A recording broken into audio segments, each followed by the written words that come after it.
Welcome back to Entrepreneur Sunday on BNC. Each week we spotlight the brightest Black entrepreneurs across the country. Tonight's guest exemplifies style and creativity. Omar Kinnebrew is the founder and CEO of Bespoketure, a luxury clothing brand in Atlanta, Georgia, weaving your personality and style with every stitch. Fellas, he's speaking your language. Take a look.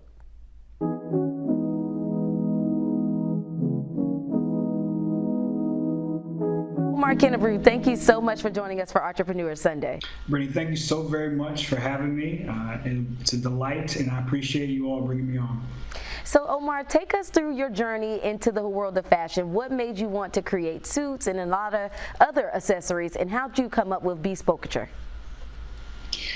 So it really happened serendipitously, and by that I mean I didn't plan on being an entrepreneur in the realm of fashion. Back in 2014, one day I was searching online for a pocket square holder, and that was literally an item that would just keep my handkerchief from falling down into the bottom of my breast pocket.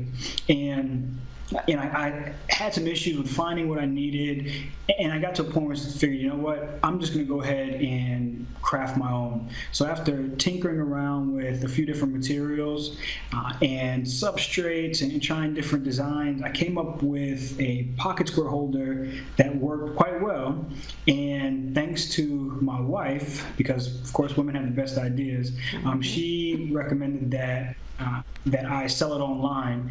And so I created a brand, and at that time, back in 2014, 2015, it was OSK Styles, and I began selling my perfect pocket square holder on eBay, Etsy, Amazon Prime, and even some local boutiques. And that really, started my path in terms of being a retailer in the industry of fashion and accessories. And so, from there, I just began, creating more. And at that time, I was stitching them all by hand. So in 2016, I transitioned from the accessories, aspect of the fashion realm and went into custom suiting.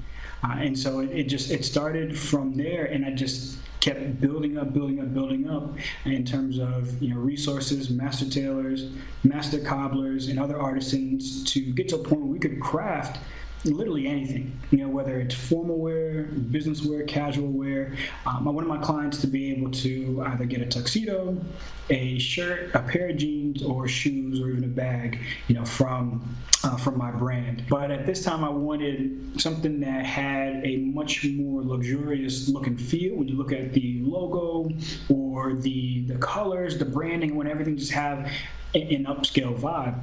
And so I thought about the realm industry, and Bespoketure just kind of came to me.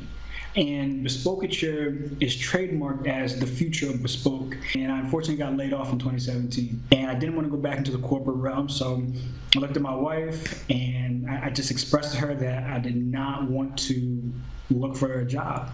She said, not a problem. As long as you pay that mortgage, you can go out there and go for it, baby. So in 2017, I was what I call an official entrepreneur, meaning I was out on my own. I had to find a way to, get out there and get things done to feed my wife and my son. So it was extremely liberating, but also extremely scary. Yeah. What about just your message that you would send to other Black professionals who are looking to get into entrepreneurship like yourself? What could you say to them kind of quickly?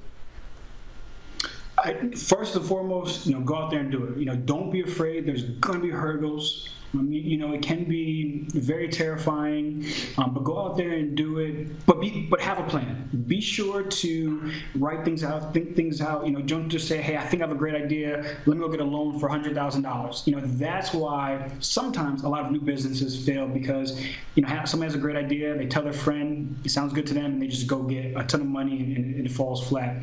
Make sure you take a very calculated approach to going out on your own. And there's nothing like having that safety net of the corporate realm, but go out on your own, earn for yourself, earn for your family, earn for your future. It's worth the risk. And if you don't make it that first time, find something else, create a different path, and do it again. What does it feel like when you walk into a room, you're wearing something that you created? What does that feel like for you? What kind of message would that send to other Black men?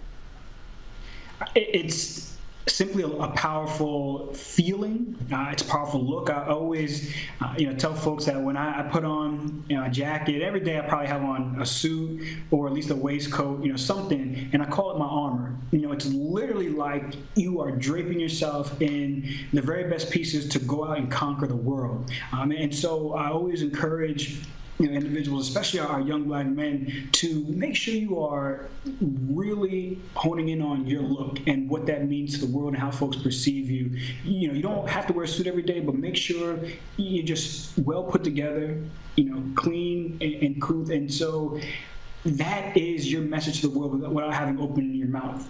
So I want you to stand tall, walk with confidence, and a bespoke suit, always helps with that. Awesome. We love our brothers to look good.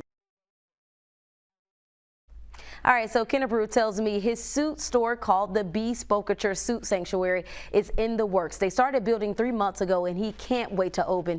You can find him on social media at Bespoketure and bespoketure.com.